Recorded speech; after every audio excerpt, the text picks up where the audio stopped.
mendominasi hampir 10 tahun dari informasi Indonesia sejak tahun 1994. Kata adilum yang artinya sama dengan seimbang menurut Kamus Besar Bahasa Indonesia Dari kejuaraan Thomas Cup.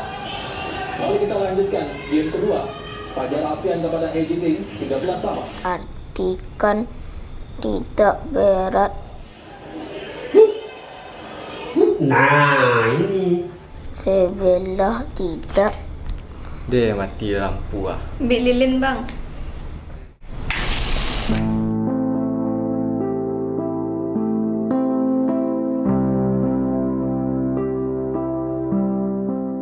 Ini adalah ilustrasi yang menggambarkan kondisi kelistrikan di Pulau Sumatera. Selama beberapa tahun terakhir, Sumatera sering mengalami mati listrik mendadak atau lebih dikenal dengan nama biarpret. Setidaknya seminggu sekali masyarakat terpaksa menghadapi situasi ini.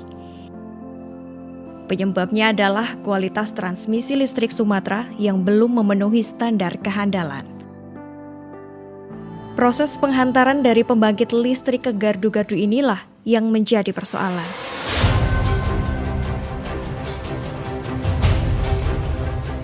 Memang tidak banyak yang tahu bahwa transmisi menjadi sumber penyebab biarpret. Sebagian besar masyarakat hanya tahu bahwa Sumatera kekurangan pasokan listrik. Namun nyatanya, menurut data perusahaan listrik negara, kapasitas terpasang pembangkit listrik di Sumatera pada tahun 2021 mencapai hampir 10.000 megawatt. Ini artinya Sumatera tidak kekurangan pasokan listrik. Sebaliknya, Sumatera telah mengalami kelebihan pasokan listrik atau oversupply sebesar 55%. Padahal standar cadangan daya pembangkit di Indonesia hanya membutuhkan 30%, atau bahkan standar internasional yang hanya perlu 20%. Jika dikonversi, kelebihan pasokan listrik Sumatera di tahun 2020 saja setara dengan kebutuhan listrik di Maluku dan Papua selama hampir 7 tahun. Meski Sumatera mengalami kelebihan pasokan listrik, pemerintah Indonesia terus bersikeras membangun pembangkit listrik baru berbahan bakar batu bara.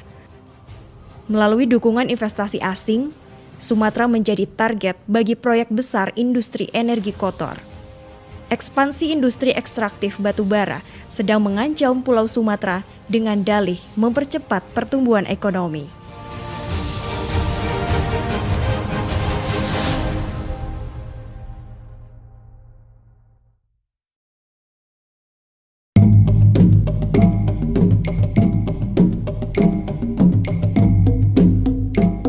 Pulau Sumatera memiliki luas mencapai 480.000 km persegi. Ini menjadikan Sumatera sebagai pulau terbesar ke-6 di dunia. Sumatera dikenal memiliki keanekaragaman hayati dan hasil bumi yang berlimpah. Beberapa wilayah di Sumatera digunakan sebagai ruang untuk konservasi. Namun sebagian besar lainnya dieksploitasi untuk mendukung industri pertambangan dan perkebunan. Jika dihitung berdasarkan terpisahnya dari super benua purba Gondwana, Pulau Sumatera telah berusia 150 juta tahun. Pada usia tersebut, timbunan organisme yang tersedimentasi selama ratusan tahun secara bertahap mengalami pembentukan batu bara. Tercatat, Sumatera memiliki 35% dari total cadangan batu bara nasional sebesar 12 miliar ton. Kontribusi besar dari Sumatera dan Kalimantan menjadikan Indonesia berada di peringkat 11 dari total cadangan batu bara global. Namun dari sisi produksi, Indonesia berada pada peringkat 4 dunia. Orientasi dan kebijakan pemerintah yang eksploitatif saat ini mengakibatkan produksi besar-besaran meski dengan cadangan batu bara yang relatif kecil. Dan ini alasan Sumatera harus menanggung kerusakan lingkungan yang masif dan tak terkendali.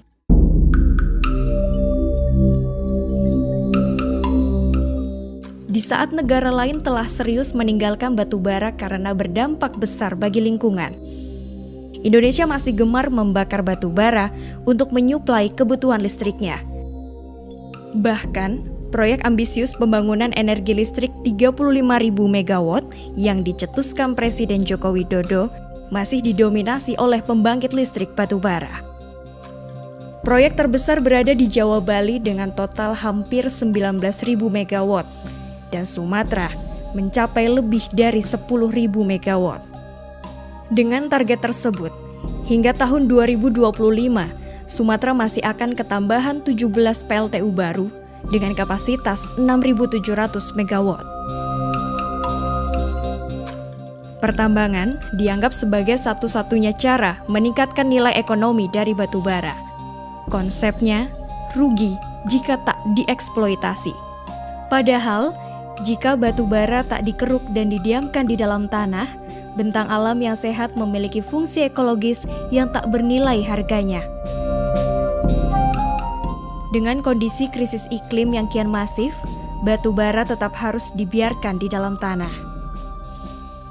Namun pada kenyataannya, pertambangan dan pembakaran batu bara untuk industri PLTU tetap dipilih meski telah menuai banyak masalah di tengah masyarakat. Mari kita mulai dari Aceh.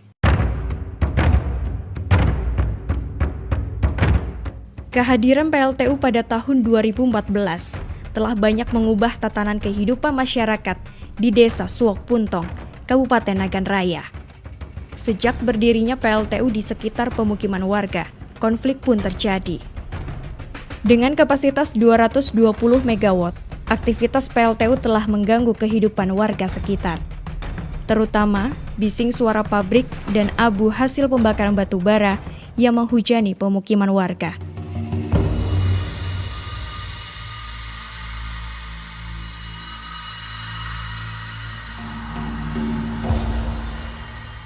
Tak tahan dengan aktivitas tersebut, warga Desa Suok Puntong menuntut pihak PLTU bertanggung jawab atas hidup yang lebih layak.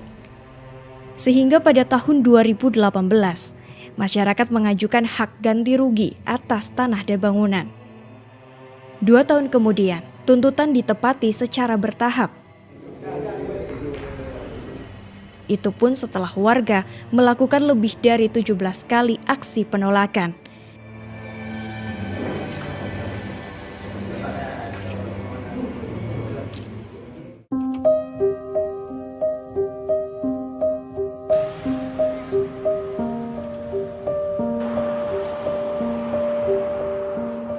Beginilah kondisi rumah lama Darna.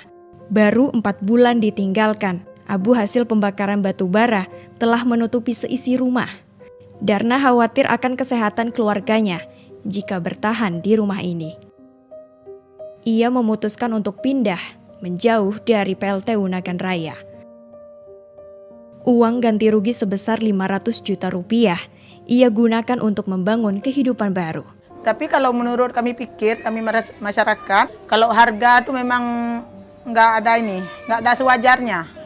Tanah kami aja nggak sampai 500 dibayar. Sedangkan 2 tahun ke belakang di PT MIPA Bersaudara 500. Tapi kami tahu udah 2 tahun ke ini masih 500 juga dibayar. Malah nggak sampai lagi. Lantaran kami nggak tahan lagi sama debu, terpaksa kami ambil.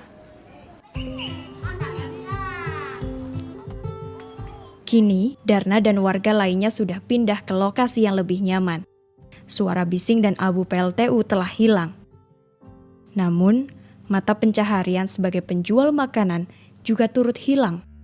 Ia tak bisa lagi berdagang makanan seperti dulu, sebab lokasi rumah yang baru jauh dari pusat keramaian. Kami dari sana dulu pindah kemari, terpaksa kami pilih pindah. Lantaran itulah masalah debunya tuh nggak sanggup kami. Kalau kami pikir memang enak di situ, kayak gitu. Tapi kalau masalah tentang kesehatan, takut kita anak-anak terus-menerus kan. Kalau kita entahlah kayak gitu. Kalau masalah debunya tuh memang kita bilang banyak sih, ya banyak.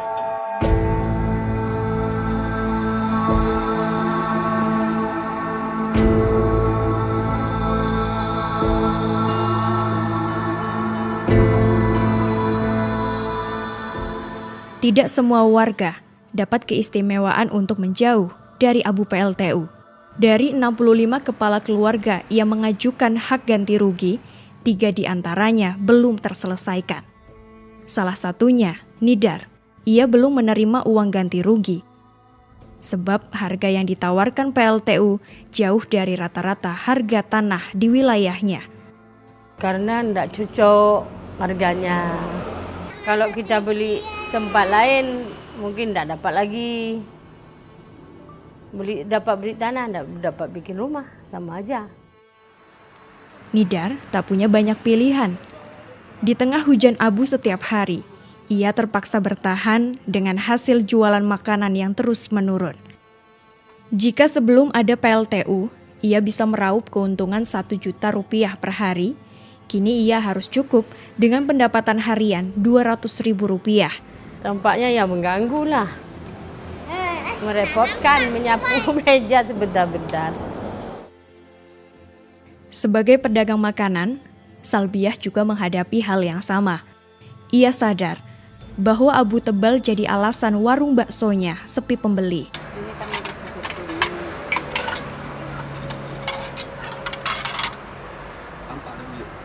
Nampak? Kalau mau jualan, sapu dulu. Piring di gelas, dilap dulu. Kayak orang enggak. Ya, kurang lah. Kurang apa? Nengok aja debuan. Malaslah orang mampir. Kehadiran PLTU Nagan Raya berdampak besar pada ekonomi masyarakat. Alih-alih memperkuat perekonomian warga, keberadaan PLTU justru menjadi penyebab utama hilangnya mata pencaharian.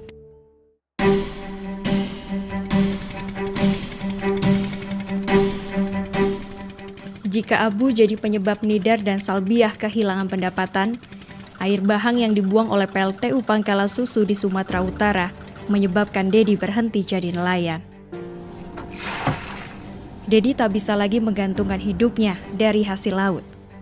Tebaran jalannya kosong dari hari ke hari.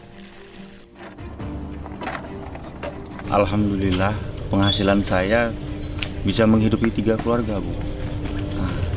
Tapi semenjak adanya PLTU, nggak usahkan 3 keluarga, Bu.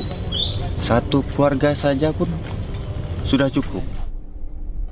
Dedi ingat cerita manis sebagai nelayan saat udang dan berbagai jenis ikan jadi hasil tangkapan rutin. Setiap bulan, tak kurang 5 juta rupiah ia terima dari hasil tangkapan laut. Tapi itu dulu, sebelum PLTU Pangkalan Susu beroperasi. Yang masalah limbah itu terutama pembuangan air panas itu kan berpengaruh sama namanya penghasilan kita, Bu. Kedua, debu dari batu bara itu, karena saya kan bersebelahan sama PLTU, nelayan saya gitu. Hasil tangkap saya pun memang pas di sebelah-sebelahan. Jadi saya setiap hari itu seperti gimana ya? Seperti hujan gerimis. Hujan gerimis itulah abu tadi berjatuhan. Disitulah saya pun tidak tahan. Karena ya saya takut efek dari batu bara itu merasuki ke dalam tubuh saya. Hasil laut tak bisa lagi diandalkan. Tak ada ikan, tak ada nelayan. Ya, kita cuma dapat ikan hari ini ada 4 ekor nih. Udang kita nggak menemukan hari ini. Jadi nggak apa-apa ya untuk hasil jala hari ini dapat ikan seperti ini.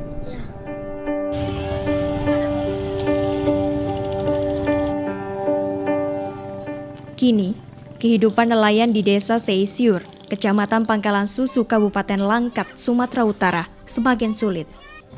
Beberapa nelayan masih bertahan, meski dengan tangkapan laut yang semakin sedikit dan tak menentu. Namun sebagian sisanya memilih cara lain untuk bertahan hidup.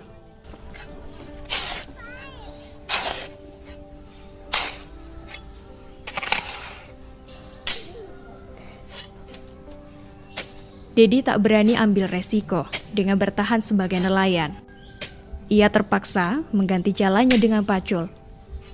beralih menjadi buruh bangunan demi kepastian pendapatan. Ini cerita tentang kopi asli Indonesia. Kopi seruput. Selalu ada harapan dan kebanggaan.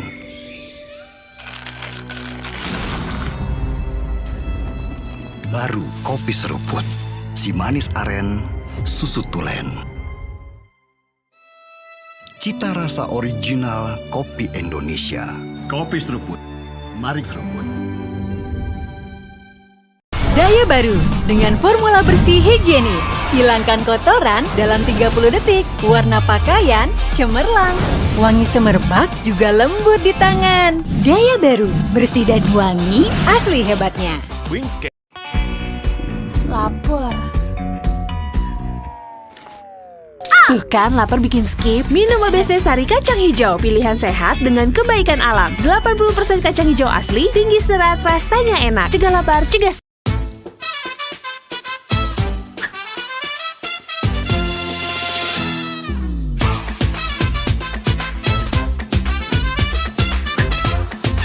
Baru, Heinz, kini di Indonesia. Daya baru dengan formula bersih higienis. Atasi semua masalah cucian dengan 7 kehebatan. Hilangkan kotoran dalam 30 detik.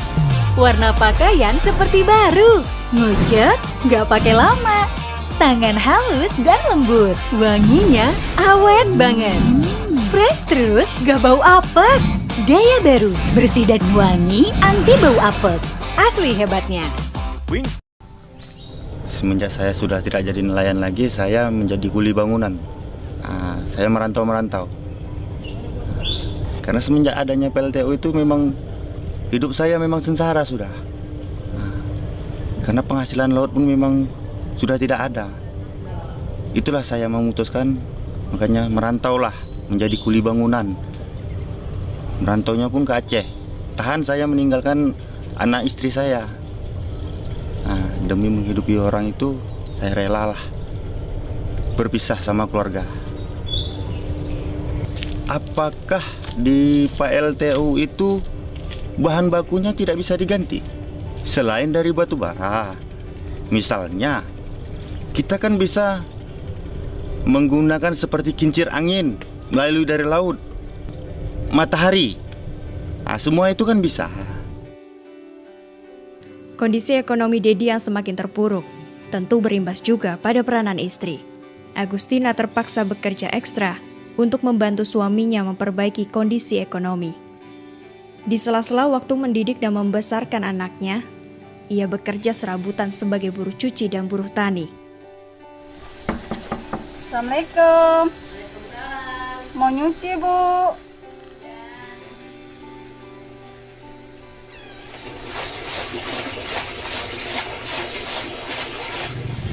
Semenjak adanya PLTU ini, penyakit pun banyak kombinasi kayak mana ya, banyak menular lah sama kita, yang gatal-gatal, sesak napas, ya lain sebagainya lah. Itu hanya sebagian kecilnya aja. Ada juga yang kena kelenjar, ada yang banyak lah Bu. Sekarang penyakit bermacam-macam Bu, nggak ada yang kayak dulu. Kalau dulu batuk sekitar paling lama seminggu, sekarang kalau nggak berbulan-bulan nggak akan sembuh.